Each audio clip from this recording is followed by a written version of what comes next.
Hi guys, this is Concise Reviews, and today I'm going to compare two of the best Wear OS or Android Wear smartwatches currently available, and that's the Huawei Watch 2 Classic and the Mobvoi TicWatch Pro.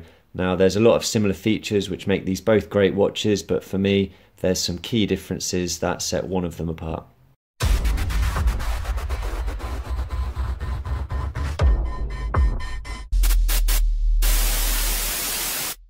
Okay, so I've had my Huawei Watch 2 Classic for about a year now. I got it for Christmas last year, and I've had the Mobvoi TicWatch Pro for about 2 weeks now. And as I said, there's a lot of similarities between them. One of the main things for me with a smartwatch was I wanted one that would look good in the office, but I could also wear it to the gym, and these tick that box for me. They're a similar price at the moment on Amazon. The Huawei is about £220, whereas the TicWatch Pro is £215. They both have the latest Wear OS built in, so they'll work with both iPhone, but obviously they work better with Android smartphones. They've both got both GPS and 4 GB of storage on board, which means you can take them out and use them on a run or a bike ride without having to use your phone if you wanted to. They both have Wi-Fi built in, so that they can connect to Wi-Fi without relying on your phone if you don't have your phone with you for whatever reason. Very similar weights, so the Huawei 60.5 grams and the TicWatch Pro 58.5 grams, so hardly anything in it at all, and to be honest, they don't really feel that heavy, they just feel like regular watches to me. Now a lot of the old Android Wear watches had the flat tire at the bottom of the screen, which is where they built in the auto brightness sensors. These don't need that, but they do have that auto brightness sensor built into the frame elsewhere. They're both IP68 dust and water resistant, which means you can submerge it for up to 1.5 meters for 30 minutes. And they both have NFC built in, which means you can use your watch for Google Pay wherever contactless payment is taken. In terms of processing power, very similar again. They both use the Qualcomm Snapdragon Wear 2100. The Huawei watch does have more RAM with 768 megabytes, and the TicWatch only has 512, but to be honest, I haven't noticed any difference in performance between the both of them. And one final similarity, they both have a heart rate sensor built in so that you can track your stats on things like Google Fit. Now the next thing I want to talk about is the battery, and although the Huawei Watch 2 Classic has the bigger battery with 420 milliamps, and they say you can get up to 48 hours out of that, which in my use I found that I can probably get about a day and a half out of it using the screen in ambient mode, as you can see here. So basically you have to charge it every night. Now the TicWatch Pro has a smaller battery, a 415 milliamp battery, but they say you can get 5 to 30 days out of it. And as you can probably see, these screens are looking a bit different at the moment, and that's because to keep the time visible on the Huawei, you need to keep it in ambient mode, and for me, being able to look at your watch and see the time is kind of the primary function, despite all the great features you can get on these watches. So I always have this in ambient mode. You can of course turn that off and it means the watch just goes to a black screen. However, the TicWatch Pro has this second screen built in, and it's an LCD screen which puts the watch in what they call essential mode. Now this basically turns off a lot of functions of the phone and turns off the screen beneath it, which is what is kept on the Huawei, and this very low power kind of retro look screen is left on. Now as you can see, this is very visible, and you can still get the time, the date and your step count for the day, which is embarrassingly low for me at the moment, but I haven't been wearing my watch much today. And then just with a quick flick of the wrist, it flips back into regular mode.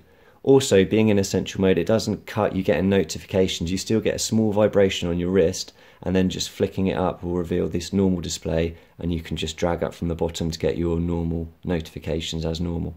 Now this is obviously quite a unique feature that I haven't seen on another Android Wear watch, and I was unsure if it was going to be a bit of a gimmick really, but I have to say it really does extend the battery life. I definitely don't have to charge it every night like I did with the Huawei. I'd say probably once every 3 days I'm having to charge this, because although it is in essential mode a lot of the time, I do still use my watch quite a bit for going on runs, etc. So okay, I just want to show you a bit more about this essential mode that the TicWatch has. You can find it as just an app in the app list.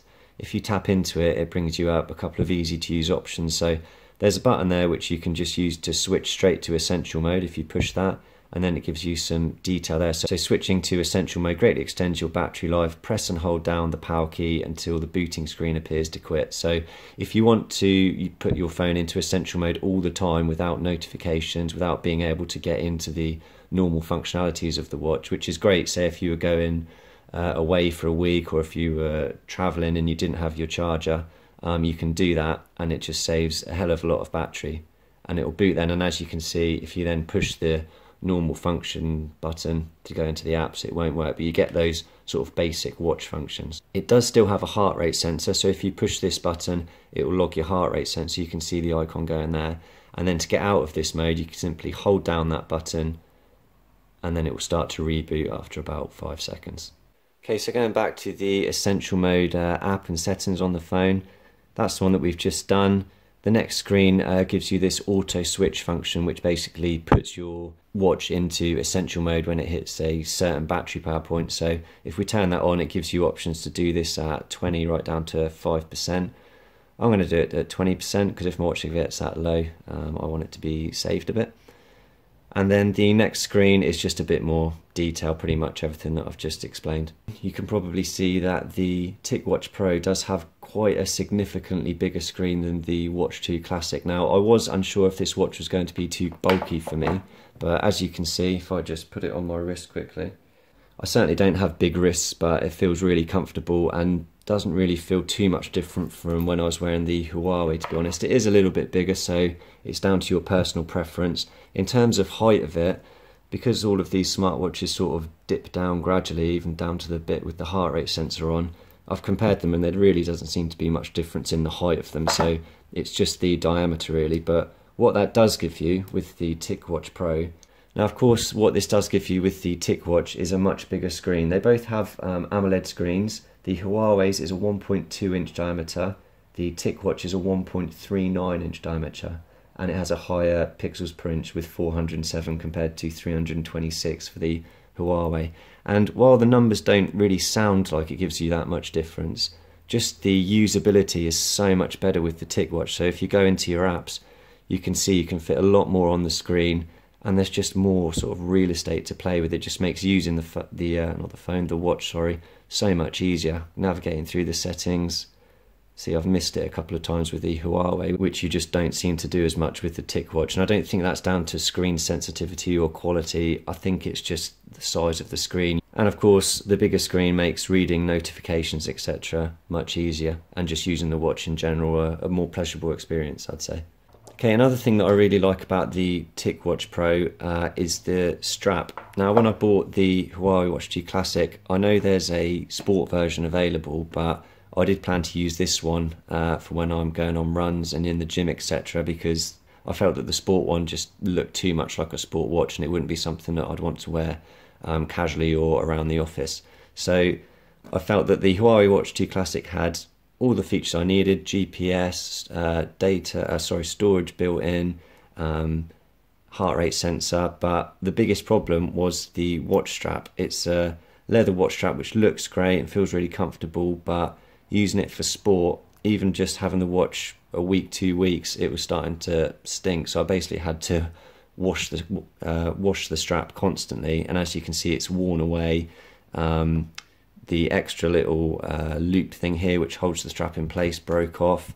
So I think it's just really not designed for sport, unfortunately, that watch strap. You can obviously buy separate straps and fit that to this watch if you want to, but it was just a bit of an annoyance, and it's something that they've really thought about with the TicWatch Pro, because although it looks like a leather watch strap, I don't think you can really tell the difference. It's got that professional look to it. On the underside, you can see that it's a rubber strap, and it's got kind of these this textured surface which makes it more breathable and designed for sport, basically. So I've been using this on runs and in the gym, and I haven't had the same problems that I've had with the Huawei watch. Just another thing to mention, they both have very similar ways of charging. They have these sort of magnetic dock cradles which you can just clip the watch into, and you can have that fixed up next to your bed or wherever, just to charge the watch overnight. And the TicWatch Pro basically has the exact same charger, which just plugs into a USB port to charge the watch. If you've just got one of these watches, or you're planning on getting a Wear OS watch, please check out my video linked at the top here, which lists some of the essential apps that you're going to want to get on your watch to make the most of it. Okay, well that finishes my comparison. I hope that's been useful. Just to summarise, both great watches. They look smart, good for the gym and in the office. Both have pretty much all the features that you'd expect from a high-end smartwatch. But for me, the TicWatch Pro has some really cool features, and it's just put that extra bit of thought in. The essential mode screen makes the battery last a lot longer. The strap's geared for both sport use and in the office. And that bigger display is just much easier to use and read everything on the watch. So for me, this is the Android Wear smartwatch to have at the moment. Thanks for watching, and stay tuned for more from Concise Reviews.